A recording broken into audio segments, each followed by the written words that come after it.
오늘 함께 나누실 말씀입니다. 나만의 작고 소중한 하나님이 아니다 라는 제목으로 창세기 20장 11절 본문으로 말씀 나누시도록 하겠습니다. 우리 함께 한 절입니다. 한 목소리로 읽겠습니다. 시작. 아브라함이 이르되 이곳에서는 하나님을 두려워함이 없으니 내 아내로 말미암아 사람들이 나를 죽일까 하였음이요. 아멘. 네, 창세기 이제 20장입니다. 창세기 20장 1절에 보면은 아브라함이 거기서 네게부 땅으로 옮겨가 가데스와 술 사이 그랄에 거류하며 라고 합니다.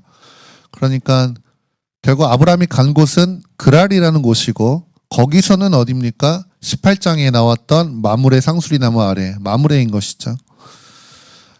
거기서도 여기서도 다 가나안이라는 지역 안에서 아브라함은 지금 나그네죠.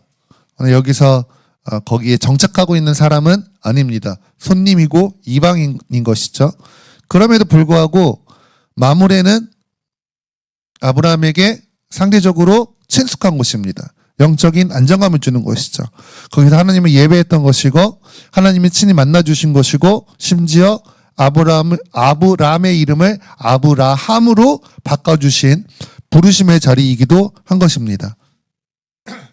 반면에 오늘 20장 1절에서 말하고 있는 아브라함이 그 마므레에서 옮겨간 그랄이라고 하는 곳은 어디인가? 오늘 그곳은 아브라함이 위축돼 같은 이방이라고 할지라도 같은 가나안 그 지역이라고 할지라도 아브라함을 굉장히 위축하게 만드는 곳입니다. 20장 2절 보면은 여기에 그랄 왕 아비멜렉이라고 이야기하고 있죠. 근데 이 아비멜렉을 26장 1절에서는 뭐라고 하는지 26장 1절 한번 읽어보시겠습니다. 시작. 아브라함 때에 첫 흉년이 들었더니 그 땅에 또 흉년이 들매 이삭이 그랄로 가서 블레셋 왕 아비멜렉에게 이르렀더니 아멘.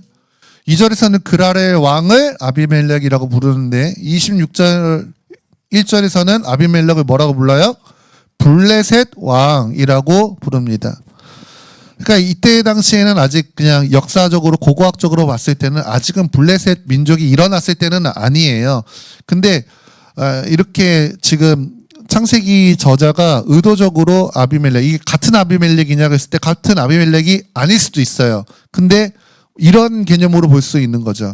아비멜렉은 왕의 아들인가 아버지의 왕인가 뭐 이런 의미인데 뭐 우리가 바로를 애굽의 왕이라고 부르지 않습니까? 근데 바로가 사람 이름인 게 아니라 왕을 부르는 어떤 명칭인 것이죠.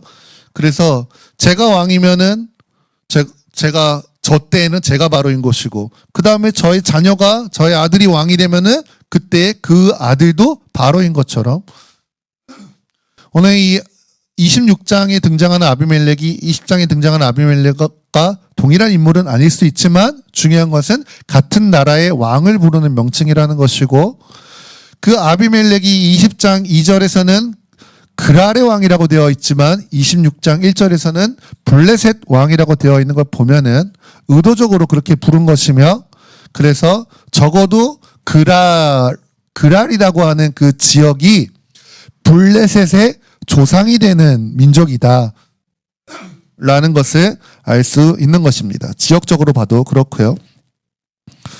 그래서 오늘 그랄은 그 블레셋이 다스리고 있는 블레셋의 조상이 되는 그들이 다스리고 있는 곳이었다라는 겁니다. 구약 성경에서 이방 민족을 대표하는 어떤 족속 중에 하나가 바로 블레셋입니다. 끊임없이 이스라엘을 괴롭히고 이스라엘과 싸우는 민족이 블레셋이란 말이에요. 그 블레셋을 표현하는 대표적인 단어가 뭐냐면은 할례받지 않은 자입니다. 그러니까 우리가 잘 알고 있는 가장 유명한 블레셋 사람 누구 있습니까? 골리앗이죠. 골리앗이 막 하나님의 군대 욕할 때 다윗이 열받은 포인트가 뭡니까? 저 할례받지 않은 자가 어찌 하나님의 군대를 욕하느냐, 하나님을 욕하느냐 이거 얘기한 거죠.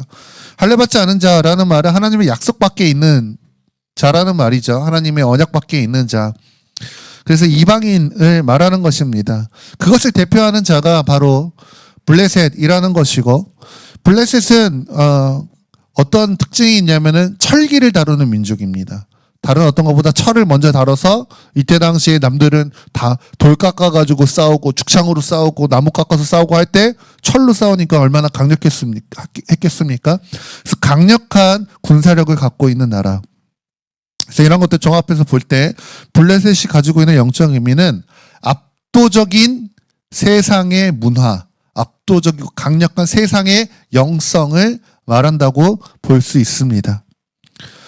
그런 땅으로 지금 아브라함이 간 거예요. 압도적이에요. 세상에 강력한 세상의 영성이 있는 그 땅에 가니까 아브라함 안에 한 가지 발동하는 게 있는데 그게 뭐냐면은 생존 본능입니다. 여기서 내가 살아남아야 되는데 그 전에 마므레 땅에서는 하나님의 임재가 있고 하나님 만나주시고 그러니까 그래도 그런 게 좀 덜했어요. 근데 다시 그랄 땅, 맞아, 나 여기 나그네지. 나 오늘 나를 보호해 줄 사람이 오늘 저 사람들 사이에서 내가 살아남으려면은 생존 본능이 있어야 돼. 내가 뭔가 지혜를 해야 돼. 막 이런 게 일어나는 겁니다. 거기서 이방 사회에서 사람들이 자기의 아내를 빼앗아가고 자기의 재산들을 노릴까봐 두려움이 있었던 거죠. 그게 오늘 읽었던 본문 11절에 나오는 내용입니다. 그래서 이 두려움 때문에 아브라함이 결국 어떤 행동을 합니까? 12장에 애굽에 내려갔을 때 했던 행동을 또 하는 것이죠. 오늘 그랄 땅에 있는 사람들이 아내 사라를 데려가고 내가 만약에 그녀의 남편이라는 것을 알면 나를 죽이고 나의 재산을 빼앗아서 사라를 데려가고 재산을 빼앗을 것이다 라고 두려움을 가진 겁니다. 그래서 사라를 한 번 더 자신의 여동생이라고 속이죠. 아비멜렉이 아무 의심 없이 사라를 데려갑니다.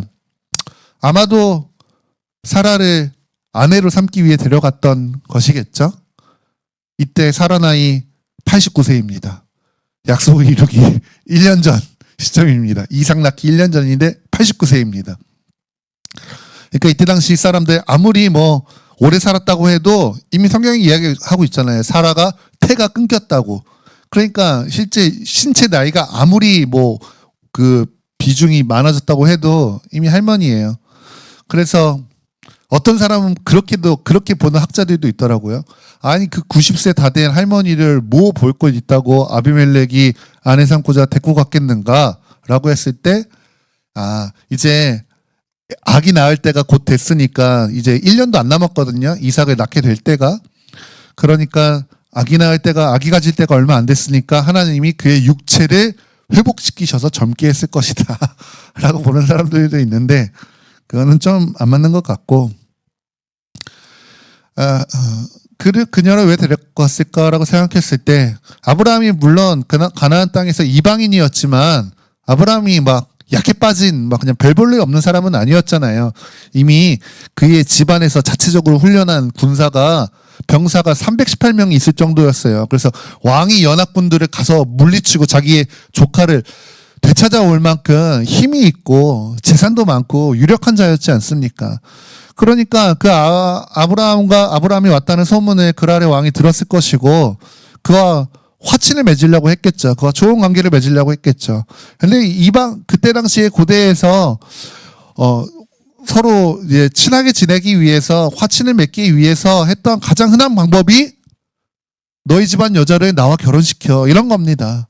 근데 사라가 마침 아브라함의 여동생이다. 또 왕은 얼마든지 아내도 가질 수 있고 또 다른 아내들도 가질 수 있으니까 그러면 사라를 나한테 줘. 그래서 너와 나와 좋은 사이가 되도록 하자. 뭐 이렇게 아마도 사라를 데려갔겠죠. 근데 문제는 뭐냐면은 아브라함이 이거 두려워가지고 지금 거짓말을 한 거잖아요. 그것 때문에 하나님의 언약이 지금 망칠 위기에 놓여졌다라는 겁니다. 하나님 분명히 뭐라고 약속하셨어요? 사라를 통해서 낳는 그 아들을 내가 언약의 자손은 그를 통해서 내가 언약을 이룰 것이다. 그리고 심지어 그 전에 지금 18장에서는 내년에 그 일이 있을 것이고 그 아이의 이름을 이삭이라고 하라고 이름까지 지어주지 않으셨습니까? 근데 사라 그냥 아비멜렉한테 아내로 팔려가 버리고 거기서 뭐 하다못해 아비멜렉 애를 갖거나 뭐 이렇게 돼버리면 하나님의 아브라함과 사라를 통해서 약속의 자식을 주겠다고 하는 그 하나님의 중요한 언약이 엉망진창이 되어버릴 수 있는 상황인 것이죠. 25년 기다렸어요, 거의. 하나님이 아브라함한테 약속하시고 나서 25년 기다렸단 말이에요. 이제 1년도 안 남았어요. 이제 이루려면은. 근데 그거 코앞에 두고서 지금 이 사단이 나버린 겁니다. 하나님의 약속이 깨지게 생긴 거죠.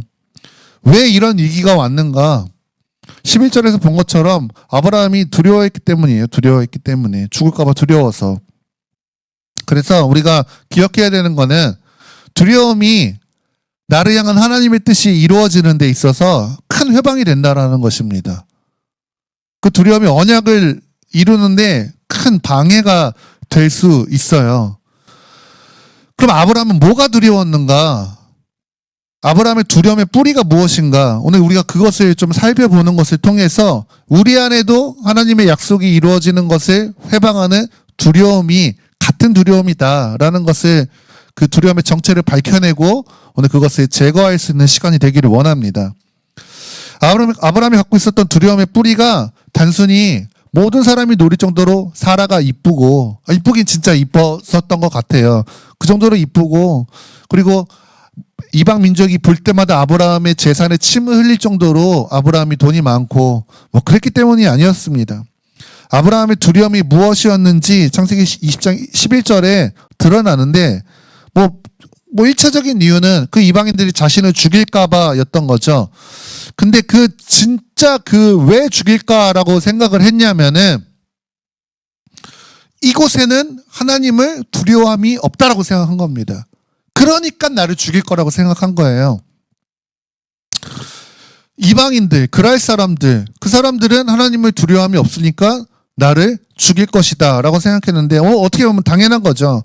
아까 말했듯이 그랄 땅의 사람들은 블레셋의 조상인 사람들이고 26장에서는 심지어 그들을 그냥 블레셋이라고 불러요.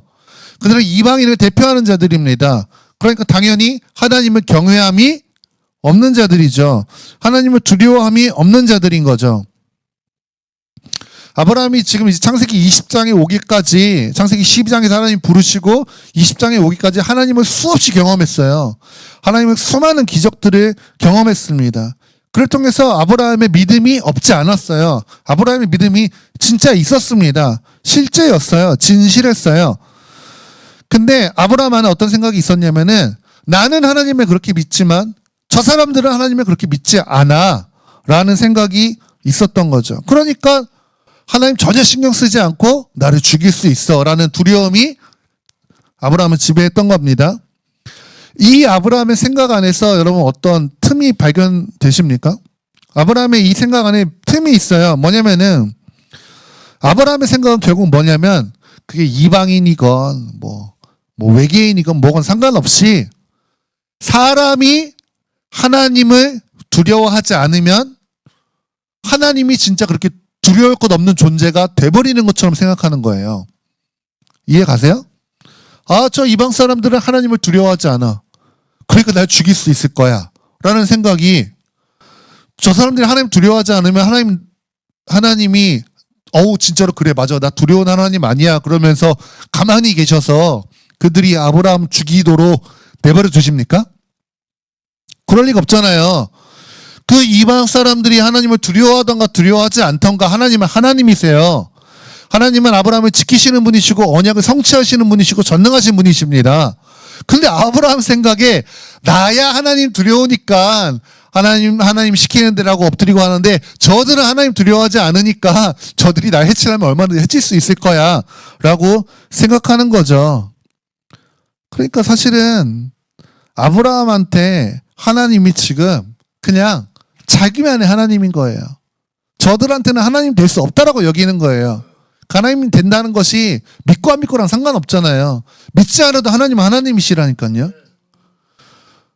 무슨 얘기 하다 보면은 사람들이 자꾸 하나님은 믿어주네, 말아주네, 뭐 하나님이 있네 없네라고 얘기하는데 있네 없네 해도 하나님은 하나님이세요. 이 땅에서 하나님 별것 아니다 내 주먹을 믿어라 뭐라고 까물었던 모든 사람들 결국에는 다 그 심판자이신 하나님 앞에 설 수밖에 없어요. 그 앞에서도 하나님 뭔데요? 고개 뻣뻣하게 들 수 있는 인간은 그런 존재는 아예 없습니다. 근데 아브라함이 지금 착각하고 있는 거예요. 하나님 나한테 복도 주시고 나한테 도움도 주시고 하나님 온 우주의 통치자 맞아요. 근데 나한테 도움 주신 것도 맞는데 하나님이 정말 믿는 자 안 믿는 자 모든 자에게 전능하시고 심판하시고 그들을 다스리시는 하나님이라는 거를 지금 아브라함은 못 믿고 있는 거예요. 보지 못하고 있는 겁니다.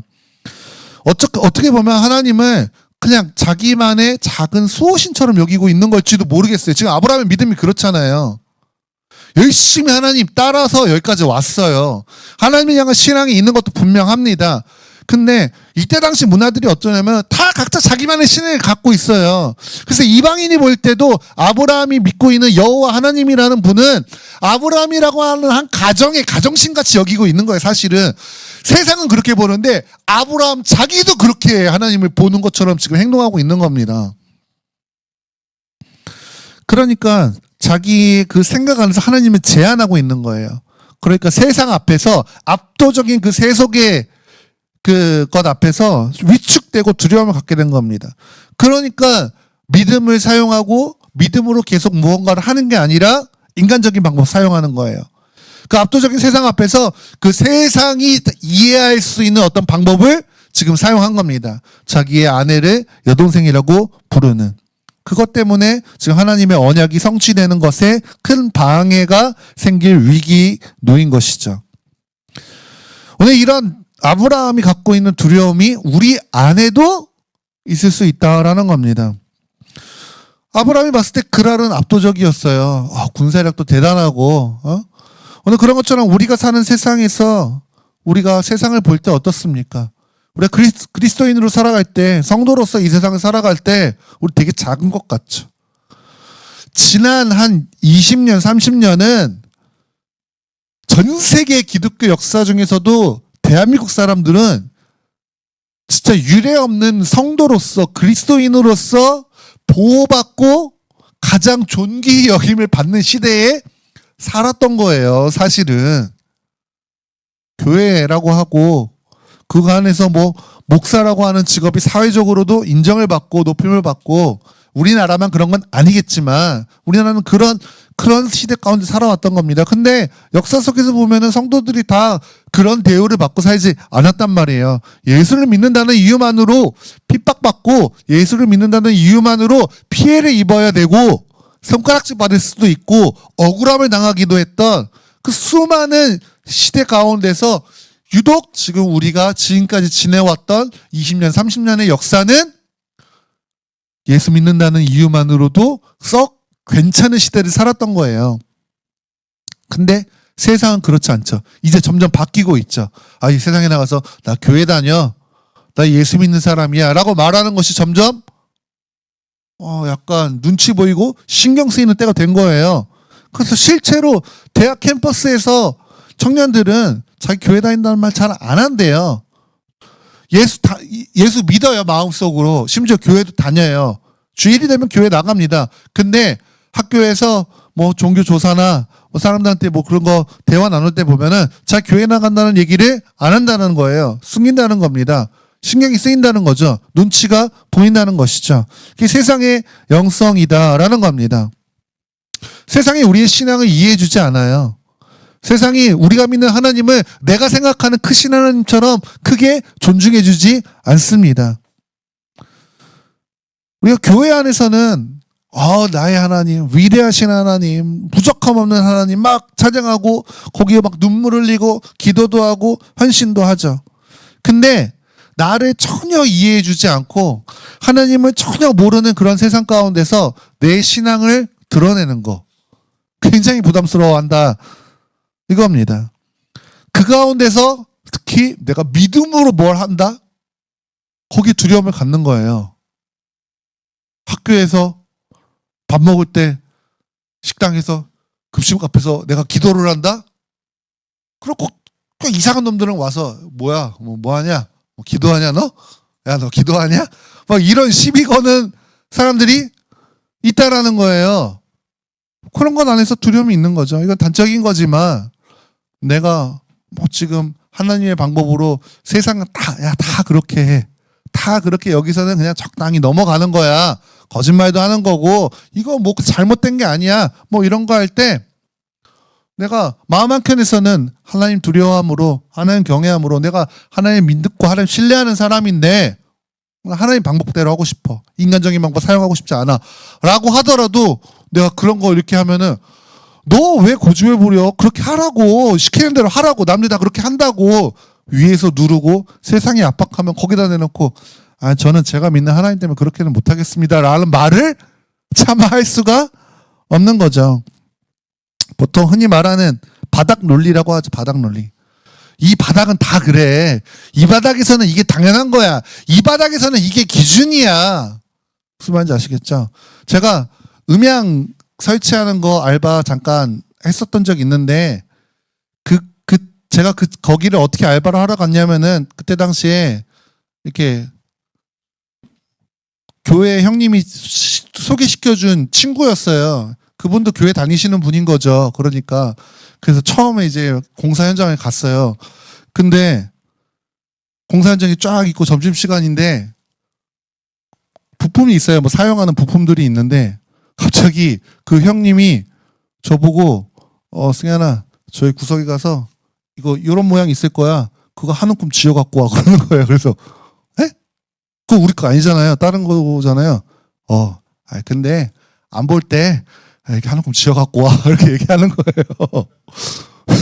그래서 나는 그거는 상상을 해본 적이 없어요. 내 거 아닌데 남들이 내 거 가지면 가만두지 않을 건데 우리는 남의 거 그렇게 집어온다고 해서 근데 이 형도 교회 다니는 사람인데 그러니까 제가 이렇게 왜? 그게 돼요? 그래도 돼요? 그러니까 야, 다 하는 거야. 갖고 와. 안 볼 때 이거 하는 거예요.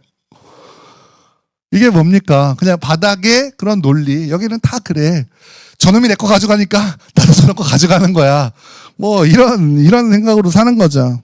적당히 거짓말하고 적당히 편법 쓰고 그 가운데서 세상이 이해 못하는 뭐 믿음으로 사는 거, 하나님을 향해 믿음 지키고 신앙 지키는 거 그런 것들은 적당히 숨기고 가리고 살아가는 겁니다. 그렇게 살다가는 하나님 두려워하지 않는 세상한테 삼켜질까 봐 그들한테 내가 짓밟힐까 봐 두려워하는 거죠. 이런 두려움이 우리 안에 있으면은 우리 신앙이 종교되는 거예요. 일요일 날 교회 와서는 눈물 흘리고 뭐 하고 거기서는 하나님이 하나님이시지. 근데 일주일에 6일 중에 세상에 살아가는 비중이 훨씬 큰데 거기서는 하나님은 하나님이 아니야. 하나님 거기 계세요. 여기서는 여기에 방법이 있습니다. 여기서는 내 방법대로 한번 해보겠습니다. 안 그러면은 안 돼요. 저들은 하나님을 이해 못해요. 나나 되니까 하나님한테 뭐 이렇게 해드리고 하나님 뭐 말씀하시면은 순종해드리는 척이라도 해드리고 저들은 하나님 전혀 고려하지 않습니다. 여기는 여기 방법이 있어요. 뭐 이러고 살아가고 있는 겁니다.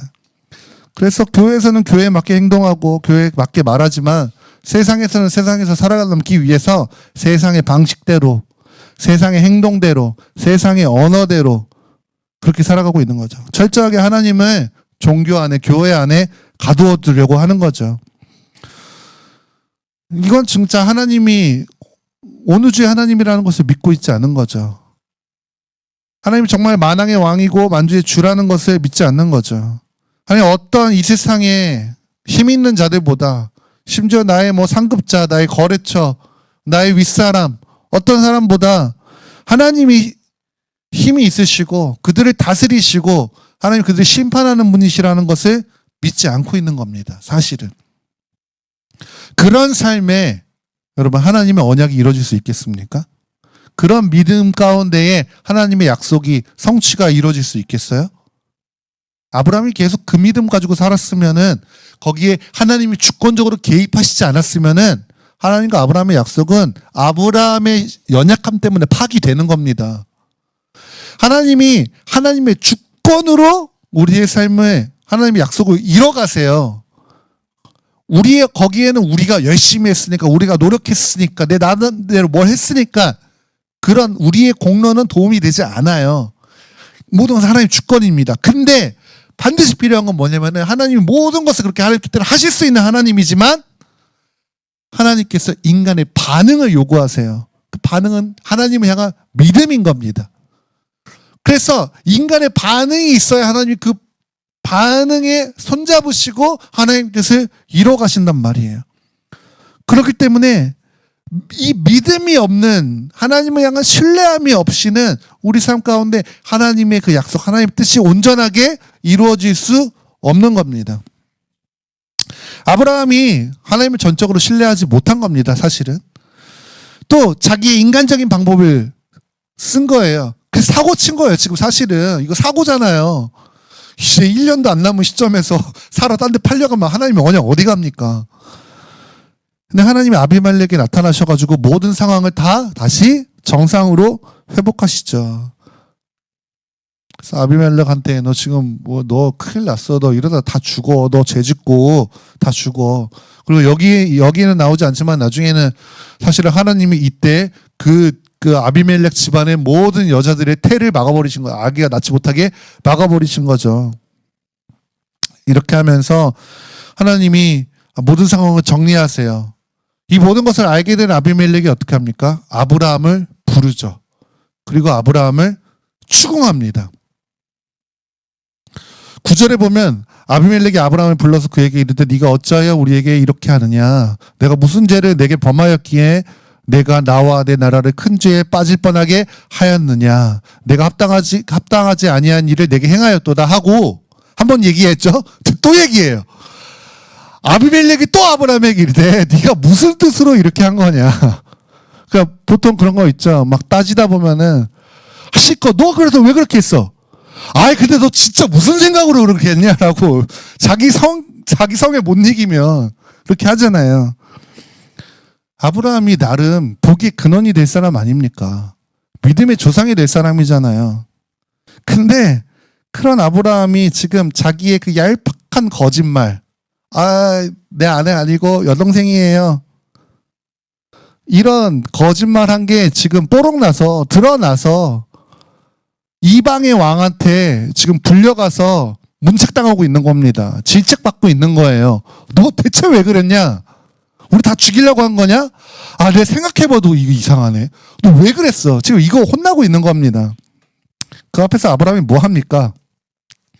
진짜 공색하게 아니 사라가 원래 여동생이 아닌 건 아니에요.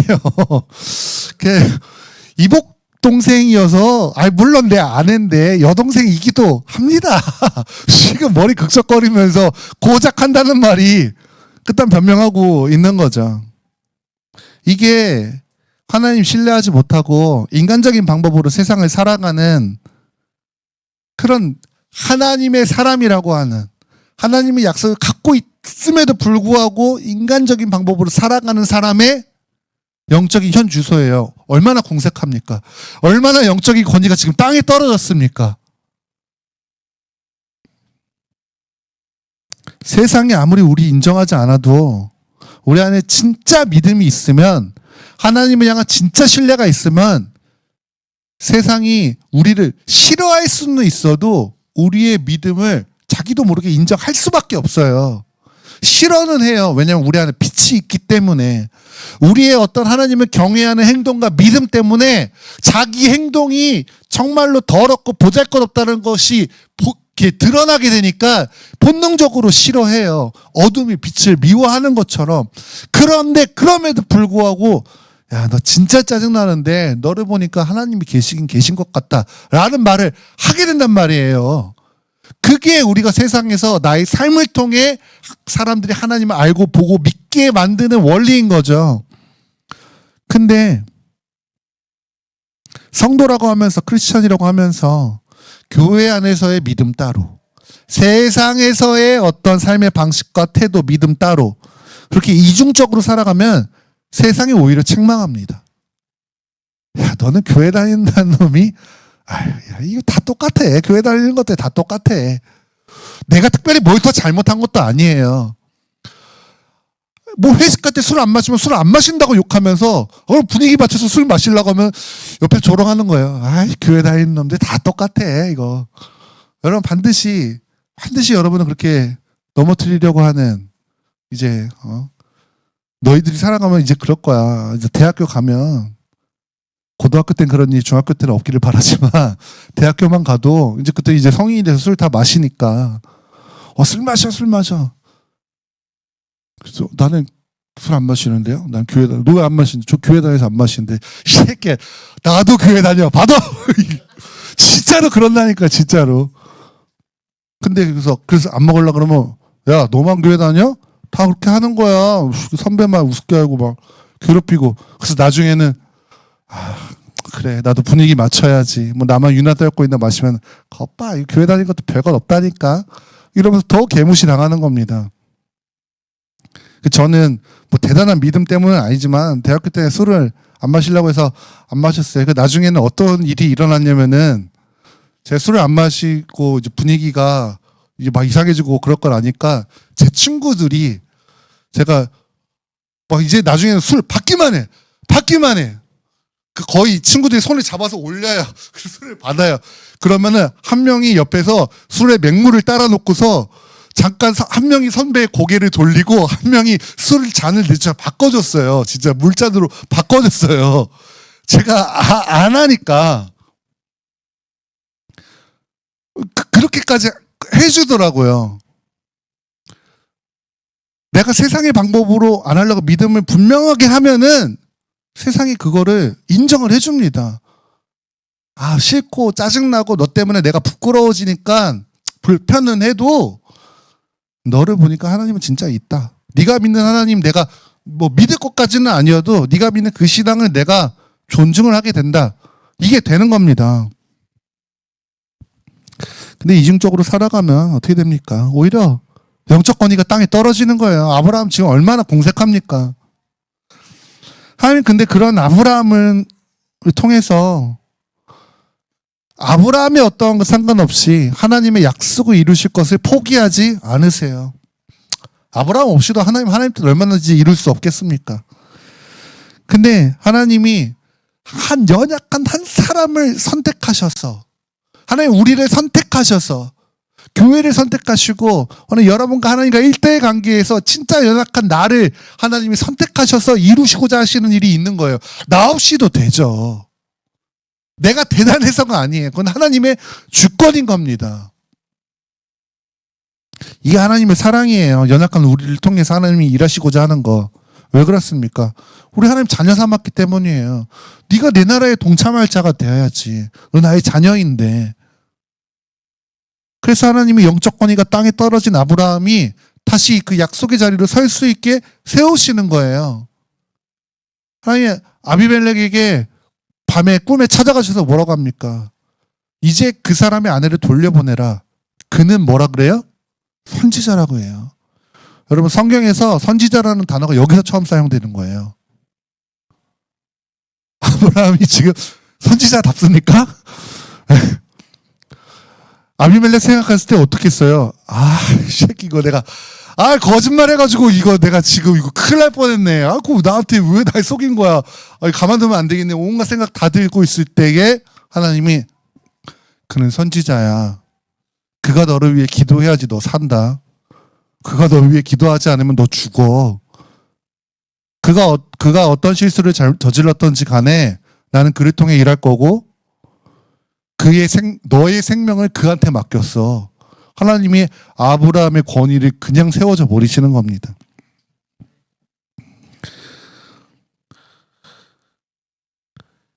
아브라함이 뭐 연약함들이 많이 있죠. 실수했던 게 많이 있어요. 근데 그 중에서도 창세기 20장의 이 실수가 최악의 실수예요. 하갈을 통해서 이스마엘을 낳은 어떤 그런 순간들도 있고 창세기 12장에서도 또 애굽에서 사라를 이미 한 번 누이라고 속였던 것도 있지만 이건 지금 두 번째잖아요. 두 번째. 알고도 한 두 번째 실수이기 때문에 더 말할 게 없는 거예요. 아브라함이 가장 부끄러운 그 자리, 가장 최악의 그 자리에서 하나님이 얘는 내 선지자야 라고 하나님 말씀하시는 겁니다.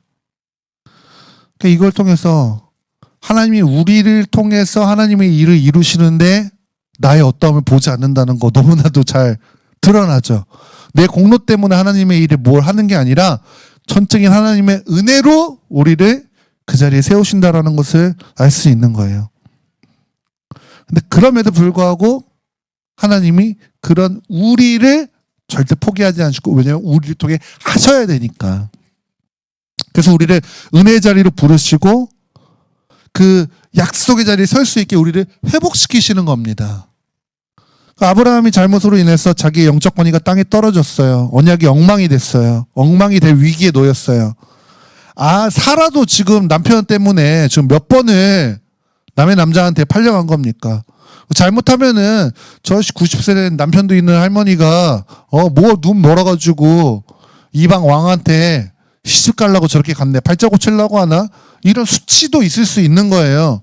제가 그냥 추측하는 게 아니라 아비멜렉이 나중에 이제 모든 오해가 풀리고 난 다음에 사라한테 이야기하는 거죠. 내가 은 1000개를 내 오라비가 오라비래요. 이게 뭐 빈정되는 것도 아니고, 아브라함한테 줘서 그것으로 너와 함께한 여러 사람 앞에서 너의 수치를 가리게 하겠다.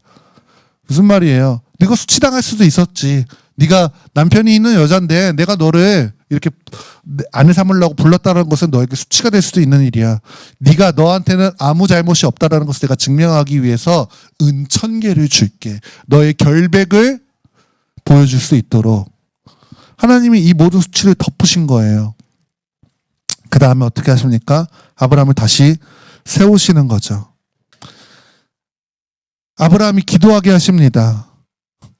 아브라함이 기도함에 하나님이 아비멜렉과 그의 아내의 여종을 치료하사 출산하게 하셨으니 여호와께서 이왕에 아브라함의 아내 사레의 일로 아비멜렉의 모든 태를 닫으셨습니다. 하나님 닫아버리셨어요. 그랬는데 아브라함이 기도하니까 모든 것이 정상되게 해주신 겁니다.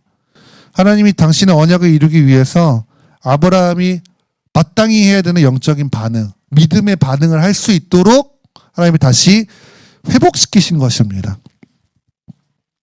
말씀 함께 정리하겠습니다. 여러분, 하나님이 저와 여러분을 통한 계획과 뜻을 반드시 갖고 계십니다. 그게 없는 사람 아무도 없습니다.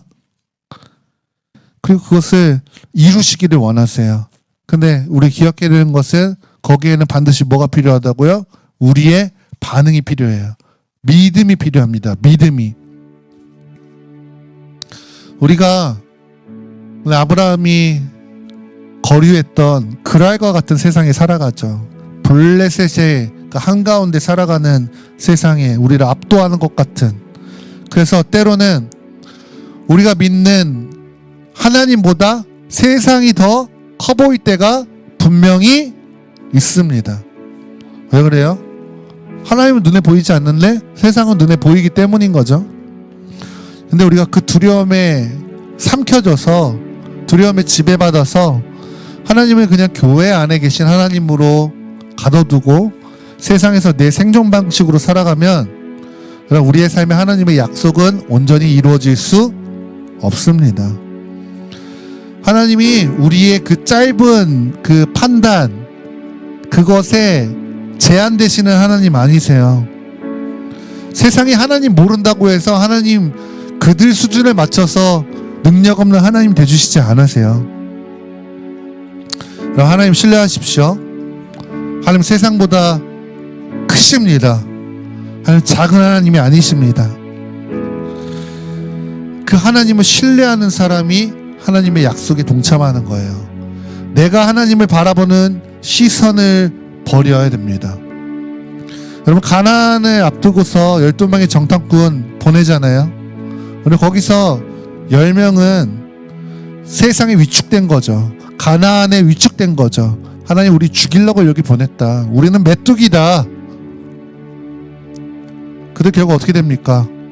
가나안 코앞에 두고서 재앙으로 말미암아 심판받아 죽습니다.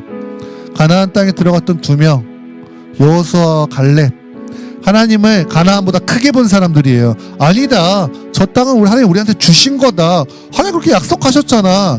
저 땅에 그 위대하고 큰 것들일수록 그거 하나님 우리한테 주시기로 하셨기 때문에 더 좋은 거 아니냐.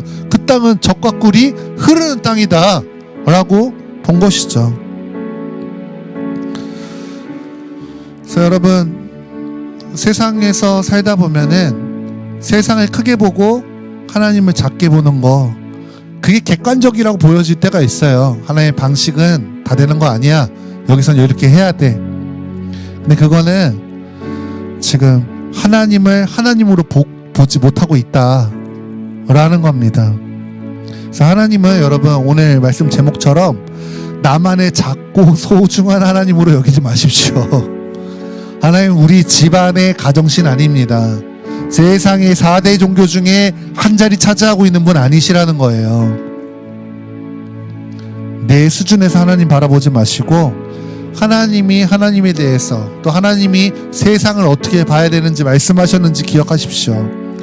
우리 이 말씀 읽고 함께 기도하겠습니다. 요한복음 16장 33절입니다. 함께 읽습니다. 시작. 이것은 너희에게 이르는 것은 너희로 내 안에서 평안을 누리게 하려 함이라. 세상에서는 너희가 환난을 당하나 담대하라, 내가 세상을 이겨노라. 아멘. 이제 십자가를 지시고 아버지 곁으로 올라가실 예수님이 보셨을 때 제자들은 압도적인 블레셋과 같은 세상에 위축되기 뻔합니다. 그들에게 주님 결론을 먼저 말씀하시는 거예요. 너희한테 환난은 있을 거야. 그들이 너희를 환영해주거나 너희를 이해해주지 않을 거야. 너희가 믿음을 지키면 어려움이 있을 거다. 근데 두려워하지 마라. 내가 이미 세상 이겼다. 그 주님 말씀하시는 게 결론입니다. 여러분, 내 앞에 세상이 아무리 커 보여도 이미 그것들 허상이에요. 패배한 것들입니다. 진리를 붙드십시오. 거기에 세상은 네 자격이 되네 안 되네, 지금 현실이 이게 맞네 안 맞네, 이거 자꾸 들이댈 거예요. 근데 주님이 아브라함의 공로를 보지 않으시고 그를 선지자라고 말씀하시고, 오늘 상황이 되네 안 되네와 상관없이 내가 세상을 이겼다라고 말씀하시는 것을 기억하십시오. 그래서 나의 감정, 나의 느낌, 나의 판단이 아니라 오늘 진리를 붙들므로 진리로 하나님을 바라볼 수 있는 저와 여러분이 되시기를 축복합니다. 시간 함께 기도할 때 하나님 나에게 이 믿음의 눈을 열어주십시오. 하나님, 우리가 사단이 얼마나 많은 경우에 우리가 환경을 바라보고 나의 조건을 바라보게 하는지 모르겠습니다. 그래서 내가 하나님보다 세상을 크게 볼 때가 있었음을 고백합니다. 그러나 주님, 우리에게 담대한 믿음을 허락하시고 주님 진리로서 하나님을 바라보게 하셔서 주님 세상보다 하나님을 크게 볼 수 있게 하여 주시옵소서. 그 덮칠 것 같은 세상이 아무리 크다라고 할지라도 예수님께서 말씀하신 바대로 담대하라, 내가 세상을 이겨노라 하신 이 진리를 붙들므로 세상 앞에서 담대할 수 있는 우리가 되게 하여 달라고 주의 이름을 부르면서 함께 기도하며 나아가시겠습니다.